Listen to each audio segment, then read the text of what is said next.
রান্নাঘরে বসে থেকে আমি একটা ড্রাগন ছিলিয়ে নিছি। এই ড্রাগনটা আমি খাবো। তো ড্রাগন ফলটা আমার কিন্তু অনেক পছন্দ। এই লাল কালারটাই দেখতে কিন্তু আমার কাছে খুব একটা অসাধারণ লাগে। আর ড্রাগনটা অনেক মিষ্টি ছিল। আমি খাচ্ছিলাম আর আমার ভাবছিলাম যে কী ব্যাপারে এত মিষ্টি কেন? কারণ সকালে একটা খাইছি, এতটা মিষ্টি লাগেনি। আর এটা কিন্তু একটু বেশি মিষ্টি, মনে হয় এটা একটু বেশি পাকা। এর জন্য মানে মধুর মতো মিষ্টি। তো আমি ড্রাগনটা খাচ্ছি আর এইদিকে দেখছি আমার মা রাইস কুকারে তুলে দিছে, কলা তুলে দিছে ভাপ দেওয়ার জন্য। কলা দিয়ে আজকে তরকারি রান্না করবে। এইগুলো হলো কাঁচা কলা। কাঁচা কলার তরকারি আমরা খুব বেশি খাই। ভর্তা, কলার ভাজি সবই আমরা খাই। আর এইদিকে রাইস কুকারে ভাতের চাউল ধুয়ে দিছে রান্না করার জন্য। আর এইদিকে চুলার পাড়ে বসে গেছে রান্না করতে। এদিকে চুলার পাড়ে চলে আসছে। আমাদের মাটির চুলায় খড়ি দিয়ে রান্না করে।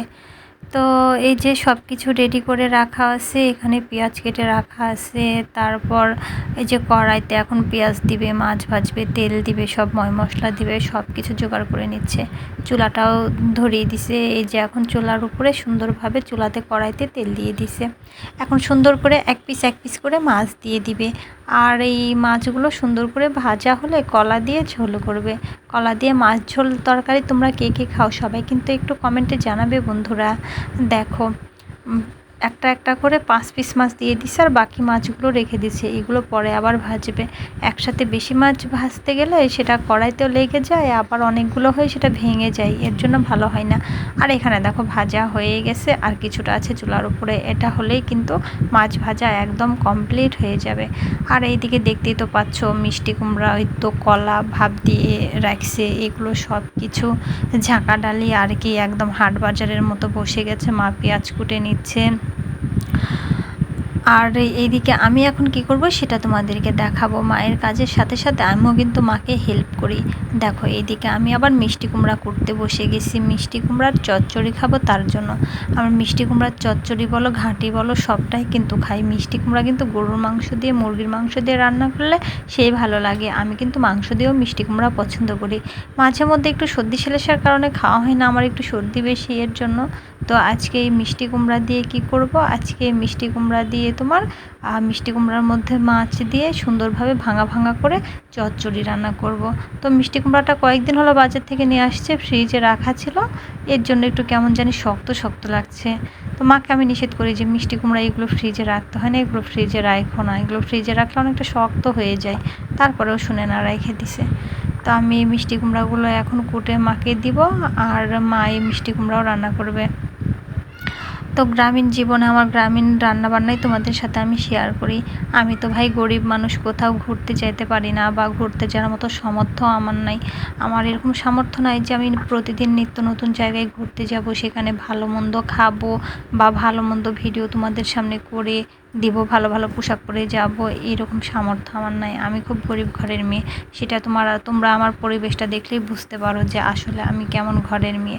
বড়লোক ঘরের মেয়ে না গরিব ঘরের মেয়ে, কীভাবে আমরা জীবনযাপন করি বা দিন পার করি সেটা তোমরা অবশ্যই ভিডিওর ব্যাকগ্রাউন্ডগুলো দেখলেই তোমরা বুঝতে পারবে। তো এই যে আমার মিষ্টি কুমড়া কাটা শেষ হয়ে গেছে। আর এই তো এখানে মাছ ভাজাও রেডি আছে। আর এপাশে যে কলা এবার মা কড়াইয়ের উপরে তুলে দিল। তেলটা একটু গরম হওয়ার কারণে একটুই দেখা গেছে। এই তো কলার উপরে আবার পেঁয়াজ মশলা সব কিছু দিল। এখন এটা ভালোভাবে সুন্দরভাবে কষিয়ে নিবে। আর কলা কিন্তু আগে মা ভাপ দিয়ে নেয়, তারপরে আবার কষিয়ে নেয়, তারপরে কিন্তু মাছ দিয়ে রান্না করে। তোমরা কি এভাবে রান্না করো? এভাবে যদি করে থাকো তাহলে জানাবে, বলবে। মাছগুলো দেখো কত সুন্দর করে ভেজে নিচ্ছে। আর এদিকে কলাগুলো কষানো প্রায় হয়েই গেছে। কলা কষানোর পরে কলাতে মা ঝোল দিয়ে দিবে। ঝোল দেওয়ার পরেই কিন্তু রান্নাটা কমপ্লিট হয়ে যাবে। আমি জানি তোমরাও সবাই এইভাবে রান্না করো আর একের পর এক স্টেপ আসে, কিন্তু তারপরেও আমি তোমাদেরকে বলে দিচ্ছি, কারণ আমি ভিডিও করছি এর জন্য। আর ভিডিও করছি বলেই তোমাদেরকে আমি বলছি। তরকারিতে লবণ একটু কম হয়েছে। আর আমরা পেঁয়াজের পুরনি খাই তরকারিতে। ওই যে পাতিলটাতে দেখতে পাচ্ছ, ওই পাতিলের মধ্যে কিন্তু সুন্দরভাবে পেঁয়াজের পুরনিটা সুন্দর করে মিহি করে রাখছে।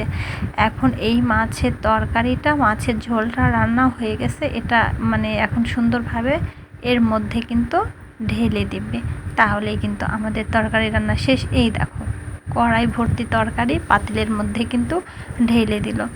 এখন এটা সুন্দরভাবে নাড়াচাড়া করে, আমার মায়ের বুদ্ধি দেখো, এই মুহূর্তে যদি ছুন্নিতে নাড়াচাড়া করে তাহলে মাছ ভেঙে যাবে, তার জন্য আগে ঘুরিয়ে নিছে আর এখন ছুন্নিতে নাড়াচাড়া করবে। আর এই যে মিষ্টি কুমড়া দেখছো রেডি করা আছে, মিষ্টি কুমড়াটা এখন আবার রান্নার জন্য তুলে দিবে। তো আমার ভিডিওগুলো কেমন লাগলো সবাই একটু জানাবে। আর আমার রান্না বান্নার ভিডিও তোমাদের কাছে প্রতিনিয়ত দিচ্ছি, তোমরা একটু বেশি বেশি ভালোবাসা দিবে, পাশে থাকবে সবাই। আল্লাহ হাফেজ।